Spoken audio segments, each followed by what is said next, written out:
اعوذ باللہ من الشیطان الرجیم، بسم اللہ الرحمن الرحیم۔ ڈیئر اسٹوڈنٹس، السلام علیکم۔ آج ہم کو پھر نظم جو کبر جس کا نام ہے، جو کہ اختر الایمان نے لکھی ہے، اس کے چند اشعار رہ گئے تھے، ان کی تشریح کرنی ہے ہمیں۔ خبر یہ پھیل گئی دور پاس پل بھر میں، ہر ایک روتا تھا زاروں کا تار سن سن کر، پسر کے بین کا دل پر اثر شدید ہوا۔ پسر ہم بیٹے کو کہتے ہیں۔ اوپر دیے ہوئے مصرعوں میں شاعر فرماتے ہیں کہ رئیس کے مرنے کی خبر دور اور نزدیک ہر جگہ پھیل گئی۔ جو آدمی اس خبر کو سن لیتا تھا وہ روتا ہی رہتا تھا، اور ہر ایک کے دل پر بیٹے کے ماتم کرنے کا شدید اثر ہوا۔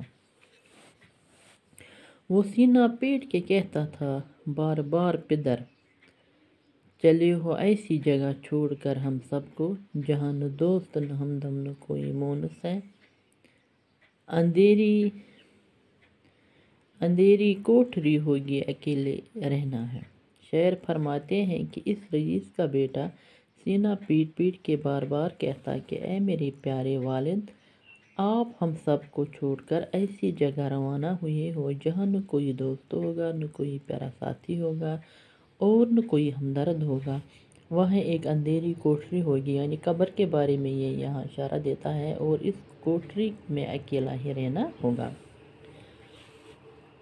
نہ کھانا پانی جہاں ہے، نہ روشنی کا گزر، وہاں پہ جیسی بھی گزرے گی خود ہی سہنا ہے۔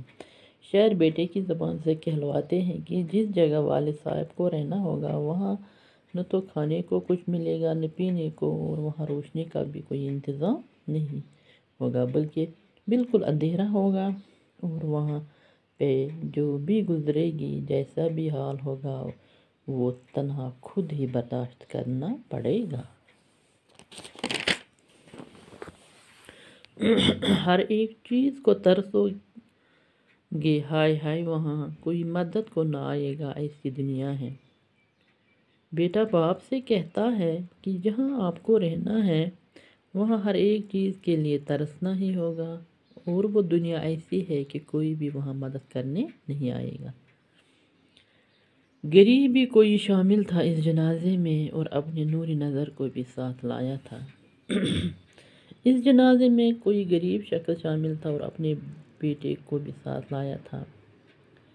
سنی جو آہ بکا اس نے کچھ نہیں سمجھا، پلٹ کے باپ سے پوچھا بہت ہی سادگی سے، ہمارے گھر لے جاتے ہیں کیا انہیں بابا؟ مفلس شخص کے بیٹے نے جو آہذری اور فریاد سنی تھی تو اس کی سمجھ میں کچھ نہیں آیا، اس لیے اس بچے نے اپنے باپ سے بہت ہی معصومیت سے پوچھا کہ بابا کیا انہیں ہمارے گھر لے جا رہے ہیں؟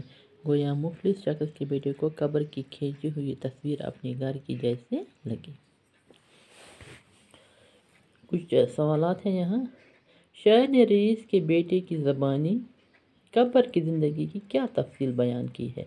شاعر نے رئیس کے بیٹے کی زبانی کہا ہے کہ قبر میں نہ کوئی دوست نہ ہمدم اور نہ ہی کوئی ہمدرد ہوگا، ایک اندھیری کوٹھری میں اکیلے ہی رہنا ہے، وہاں نہ کچھ کھانے کو ملتا ہے نہ پینے کو، اور نہ ہی روشنی وہاں پہنچتی ہے، وہاں ہر ایک چیز کے لیے ترسنا پڑتا ہے اور کوئی مددگار نہیں ہوتا، سب مصائب اکیلے ہی جھیلنے پڑتے ہیں، یعنی مصیبت۔ غریب کے بچے کو قبر کی باتیں سن کر اپنا گھر کیوں یاد آیا؟ غریب کے بچے کی قبر باتیں سن کر اپنا گھر یاد آیا کیونکہ قبر کی تصویر اس کی گھر کی حالت سے ملتی جلتی تھی۔ غریب کا گھر بھی قبر کی طرح ایک تنگ و تاریک کوٹھری پر مشتمل ہوتا ہے۔ غریب کے گھر میں بھی قبر کی طرح نہ کھانے کو کچھ ملتا ہے اور نہ پینے کو، اور نہ وہاں زیادہ روشنی کا گزر ہوتا ہے۔ غریب کی مدد بھی کوئی نہیں، غریب کی مدد کو بھی کوئی نہیں آتا ہے۔